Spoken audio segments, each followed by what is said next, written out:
অহরহ মন্ত্রীরা এই NH-19 দিয়ে যাতায়াত করেন এবং সেখানে কিন্তু আপনাদের দেখাবো যে উপস্থিত রয়েছেন ডানকুনি থানার ভারপ্রাপ্ত আইসি রেসপেক্টেড শান্তনু সরকার রয়েছেন commissioner of police respected Amit P Jagalvi উপস্থিত আছেন এবং আইসিকে নির্দেশও দিচ্ছেন। সরাসরি আপনাদের দেখাচ্ছি যে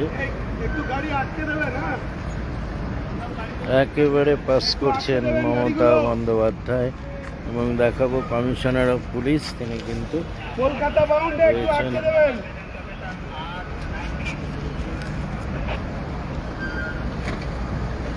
দেখাবো